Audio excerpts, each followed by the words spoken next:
Hello, today we're covering 11.9, which is the binomial theorem. First thing we're going to do is try to introduce you to Pascal's triangle.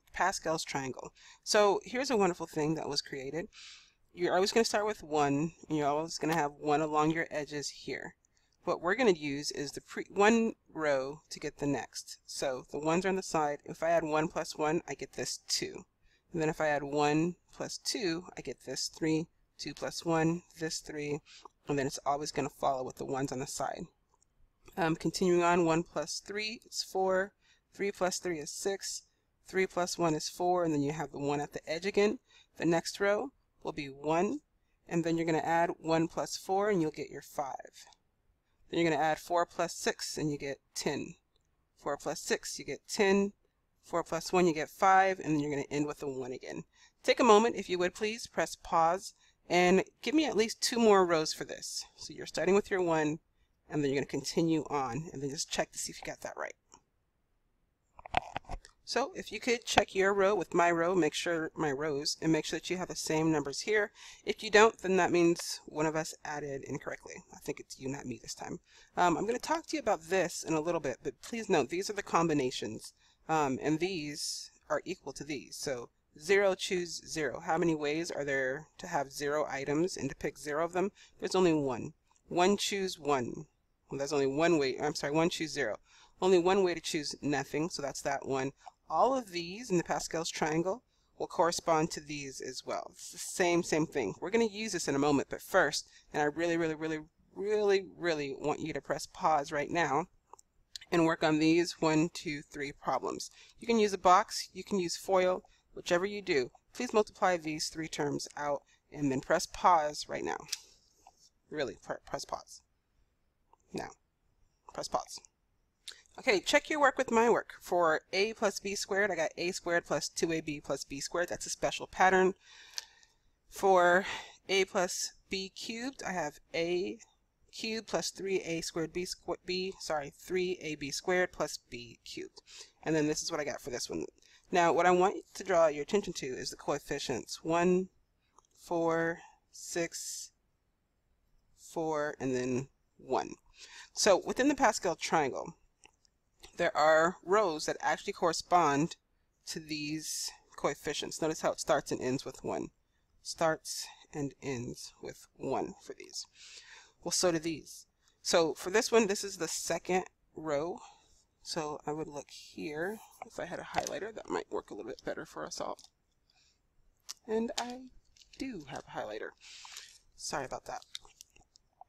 So you don't start here, because then you wouldn't have a thing that would just be a plus b. Sorry about that. A plus b. This would be a plus b squared. Because notice here, 1, 2, 1. 1, 2, 1. What does that correspond here to? Right here. So the exponent, if it was 2, then I would look here to get these coefficients, and I can do this. The reason why is because if I give you like a plus b to the 5th power or something, you're not going to want to spend the time and do all these rows, and you're probably not going to memorize them, but you could use the combinations to generate those if you needed to further down the line.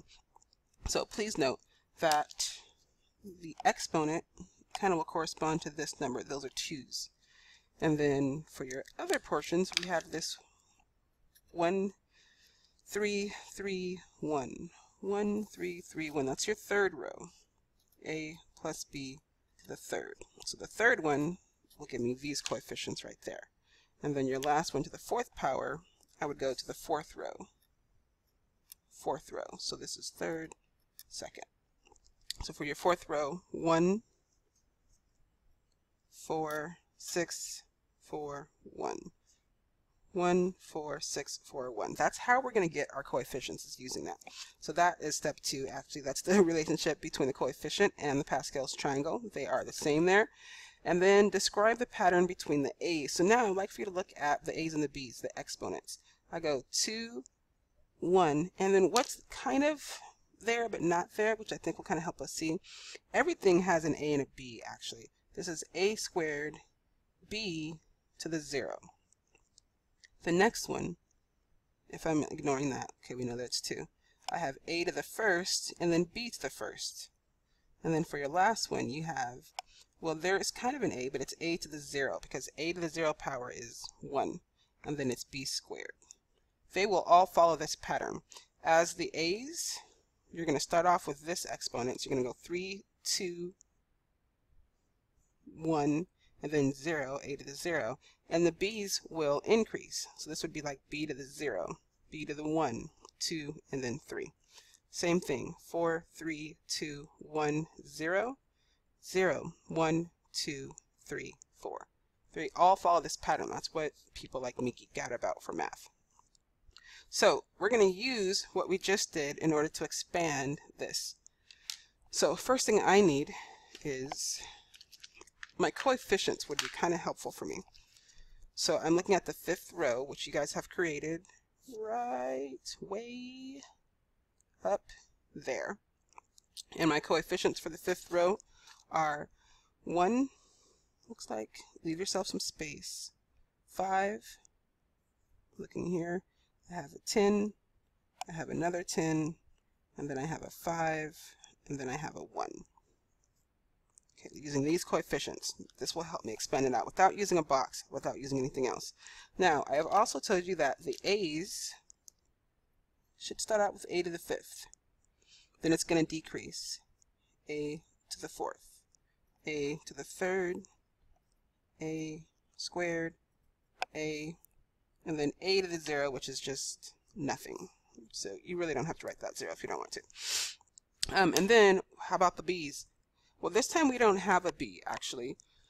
Instead, we have the number 3. So I'm going to treat that 3 the same way that I would have with that other thing in the equation, instead of like a b. So this would be 3 to the 0. It's a horrible pencil.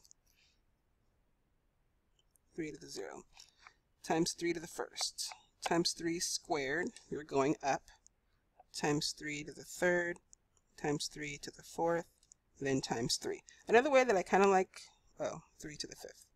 To check myself is, we started off with the 5th power.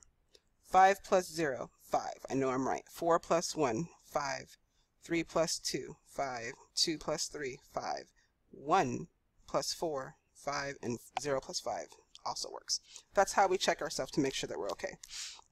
Now, you just expand it out. So 1 times a to the 5th times 3 is just a to the 5th. If I multiply 5 times 3, I get 15 times a to the 4th. Now this check thing only works for the original ones because sometimes you don't know what your things are going to be in here. Your next one, 5 times that's going to be 90. A to the 3rd plus 10 times 27 is 270. A squared plus 405a, trust my math, plus 243. And there you go. That would be your long, long, long answer for that one. Now, for the next one, we're going to try another one together if you don't mind. And first thing I need is my coefficient. So I'm going to go down to the 4th row, which was this one. You've actually done these ones already. So I need 1, 4, 6, 4, 1. 1, 4, 6, 4, 1. And then you're going to fill it in. So I have a to the 4th, a to the 3rd, a squared, a, and then there's no a for that one. And then this time my b is like 2 terms here. So it's 2b cubed, nope, to the 0, just kidding, 2b to the 1, 2b squared, 2 plus 2 is 4, kind of checking myself as I go, 2b cubed, and then 2b to the 4th. Once you have this, you kind of just need to simplify and then you're good. So I'm multiplying and I have a to the 4th plus 8, a cubed, b, oh snap, this was b cubed,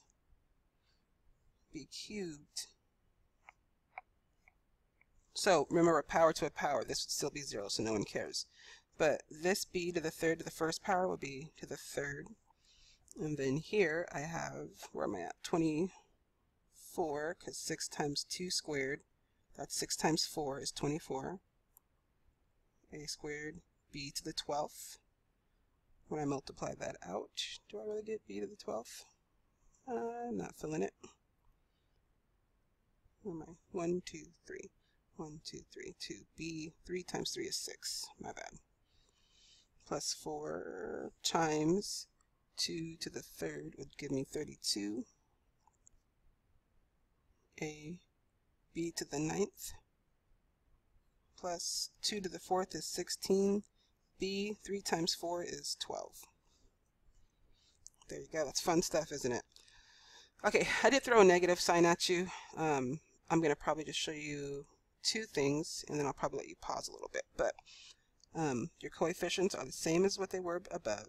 So 1, 4, 6, 4, 1. And then you're going to have x to the 4th, x to the 3rd, x squared. You might be over this now, x, and then there's no x. But I did want to show you the negative 5 to the 0 no one cares about. The negative 5 to the 1st. This is when you're going to have the alternating sign. Negative 5 squared, negative 5 cubed, negative 5 to the 4th. So remember, when you have a negative number and you're taking it to an odd power, your answer should still be negative. If it's to an even power, like negative 5 times negative 5, your answer should be positive. So for this one, you should just have x to the 4th minus 20x cubed plus, because 25 times 6 now is 150, x squared, minus 125 times 4 is 500, x, and then plus 625. Now that you've seen me do a couple 2, 3 problems, I would love for you to try this one completely on your own. Go to the 3rd row and then expand that out for me, please. Thank you so much. Okay, so if you did that, which I did request that you do, then you should get these. This is your first part, and then this is what you should get for your final answer right here. I want to connect back just a little bit.